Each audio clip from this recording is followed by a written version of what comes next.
Kelsey Grammer is synonymous with Frasier Crane. What started as a cameo on Cheers in 1984 turned into one of the most loved TV characters and shows of all time. And almost 30 years after Frasier had left our screen, he is back and he's better than ever. It was a great pleasure to catch up with Kelsey to hear all about his big return. Sitting here with a cold brew in my hand, I feel amalgamated with the hoi polloi. You are the classic everyman. It's an honour to meet you, sir. My wife is probably the biggest Frasier fan, so it's great to have the show back. God bless her. Thank you. We started watching the show the other night, and it does not miss a beat, Kelsey. Is it good to be back? It is truly great to be back. He is a wonderful character, and I'm good at playing him. There's no question about that. It was like just walking back in time to today. Suddenly, it all meant the same thing. We were doing a show that is relevant and caring and funny and that maybe has a reason to be here. So I'm really happy about it. What's going on with your son? Wish I knew. He's got a girlfriend I've never even heard of. When I told him I wanted to spend more time with him, he said no. It's just not a good time. Have you considered that he hates you? The casting really makes this. You're working with British national treasure Nicholas Lyndhurst, who you met on a production of Man of La Mancha. He's possibly my greatest friend. Besides being a national treasure, he is a treasure to work with. He is one of the funniest guys ever and will steal a scene from anybody. Well, and while the Frasierverse is ever expanding, Bebe Neuwirth is back as Lilith. How great was it to have her back? Oh, it's wonderful, and wonderful for her to say, yes, I'll come back. You know, we were hoping that the whole Legacy cast would come back. I was always going to try to do a different show. It would be a different kind of show. Everyone would have gone off to their own world, but they were still connected in some way.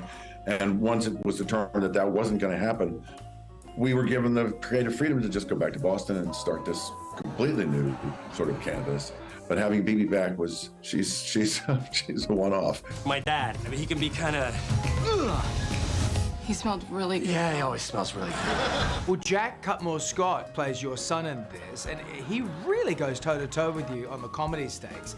How important was it to cast him as Freddy? The pivotal relationship was going to be that relationship. It was going to have to, you know, sort of mimic, bookend the relationship with my father in the previous show. So we had the idea that he'd have to look like me a little bit, and then that he would be in a career similar to what Martin's was. And so there'd be some of the same conflicts that would come up. But Jack made something funny that nobody else made funny. And that was what sealed the deal. It just feels natural for this reboot to keep going now. Is that what you want?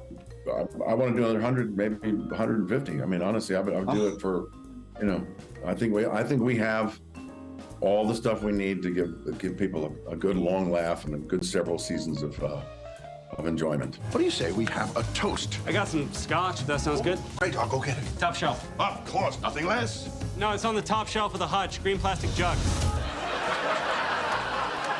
I have to say, you're in one of the biggest movies of the summer over there, The Marvels. Guys, the Beast is back. How does it feel being part of the MCU? When I did the first one, they came to me when we were premiering the film in Cannes and said, we've got this great new direction for the film, for the franchise. And I thought, wow, I've made it, I'm in. And then they said, we're going to go back in time. To what? The one without me? And that's what they did. So I've secretly nursed this desire to see him reappear, right? But this one, they just called and said, what do you think about going back and showing up again? I said, are you kidding? I've been waiting for this call for like 20 years. I've been sitting by the phone. Now, to my kids and to a lot of other kids out there, you are Stinky Pete from Toy Story 2. We just heard Tim Allen just last week saying there is going to be a Toy Story 5. Any rumors on whether Stinky Pete's coming back? Did you really? Well, I haven't heard that, but they've kept me out of the loop for quite a while on that. I mean, I was in number 2. I haven't been back in since. They sent him off to Hollywood with a couple of Barbies, and that was it. But there has been a revival of Barbie. Who knows? It's too late, Woody. That silly Buzz Lightweight can't help you. His name is Buzz Lightyear. Whatever. I've always hated those upstart space toys. The Frasierverse is back, guys. I think it's better than ever, too.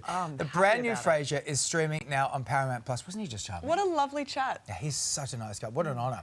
Hey there, Today fans. Sarah and... What's my name again? Oh my goodness, Carl. Hey, thanks for watching our YouTube channel, though. Subscribe now for more news, special reports, and amazing Aussie stories. And Carl misbehaving, Whoa, of course. that never happens. Always happens. What's she talking about?